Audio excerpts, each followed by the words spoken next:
રાજસ્થાનના દિગ્ગજ નેતા વસુંધરા રાજે અને પૂર્વ મુખ્યમંત્રી અશોક ગેહલોત રાજસ્થાનના ચૂંટણીના રાજકારણમાં એક સમયે મહત્વની ભૂમિકા ભજવનારા બે દિગ્ગજ નેતાઓ હતા। ત્યારે આ વખતે લોકસભાની ચૂંટણીના પ્રચારમાંથી બંને નેતાઓ ગાયબ છે।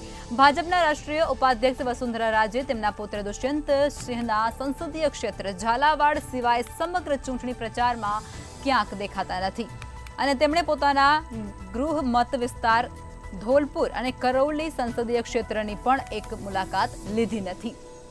હવે બીજી તરફ કોંગ્રેસમાં પૂર્વ મુખ્યમંત્રી અશોક ગેહલોત પણ તેમના પુત્ર વૈભવ ગેહલોતના સંસદીય ક્ષેત્ર સિહોરી અને જાલોરમાં વધુ સક્રિય છે।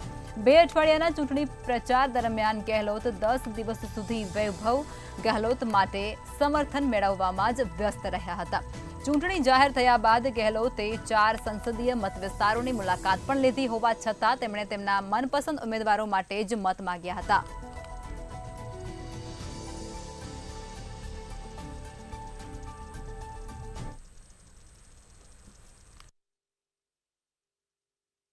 જે પ્રમાણે રાજસ્થાનની અંદર જે ચૂંટણી પ્રચાર જે થવો જોઈએ તે પ્રચાર જે છે સ્ટાર પ્રચારકો કરી રહ્યા છે, પરંતુ ભાજપ અને કોંગ્રેસના જે પૂર્વ મુખ્યમંત્રી અને ભાજપના જે અધ્યક્ષ જે છે તેઓ આજે ચૂંટણી પ્રચારથી ક્યાંક દૂર રહી રહ્યા છે અને જે નામ જે છે ભાજપની અંદર વસુંધરા રાજેનું જે છે જે મહારાણી રહી ચૂક્યા હતા અને સાથે જ તેઓ વિધાનસભાની અંદર અને લોકસભાની અંદર પણ પોતાની જે ભાગીદારી છે તે નોંધાવી ચૂક્યા છે, ઉમેદવારી કરી ચૂક્યા છે અને સાથે જ હવે તેમનો પુત્ર જે છે તે લોકસભાની અંદર દાવેદારી કરી રહ્યો છે। ઉમેદવારી પત્ર તેમણે ભરી દીધું છે અને સાથે જ વાત કરીએ અશોક ગેહલોતની, જે પૂર્વ મુખ્યમંત્રી રહી ચૂક્યા છે રાજસ્થાનના અને કોંગ્રેસના કદ્દાવર નેતા તરીકે પણ તેમને ઓળખવામાં આવે છે, તે પોતાના પુત્ર માટે પણ વૈભવ ગેહલોત છે તેની માટે પ્રચાર કરતા જોવા મળી રહ્યા છે।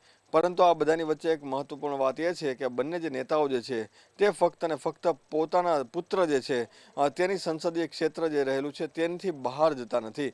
આવડા મોટા જે દિગ્ગજ નેતાઓ જે છે જેઓ ખૂબ જ અનુભવી છે અને સાથે સાથે ભૂતકાળમાં સ્ટાર પ્રચારક પણ રહી ચૂક્યા હતા, પરંતુ હવે તેઓ જે બીજા જે સીટો જે લોકસભાની રહેલી છે તેની અંદર પ્રચાર માટે જતા નથી। તેની પાછળના પણ ઘણા બધા કારણો હોઈ શકે, પરંતુ અશોક ગેહલોતની જો વાત કરવામાં આવે તો અશોક ગેહલોતની પાસે ક્યાંક ને ક્યાંક જે તકલીફ જે છે વૈભવ ગેહલોતનો પ્રચારમાં એટલા માટે વધારે વ્યસ્ત રહે છે કે અગાઉ જે પ્રમાણે જે ચૂંટણીની જે ટિકિટો જે છે તેની વહેંચણીની અંદર 22 સીટો ઉપર જ્યારે કોંગ્રેસ લડી રહ્યું છે ત્યારે સચિન પાયલોટને જે વધારે જે મહત્વ આપવામાં આવ્યું છે, સચિન પાયલોટના જે લોકો જે છે તેને 8 જેટલી જે ઉમેદવારી નોંધવામાં આવી છે। 8 ઉમેદવારો જે છે સચિન પાયલોટની પસંદગીના જે છે તે રાખવામાં આવે છે।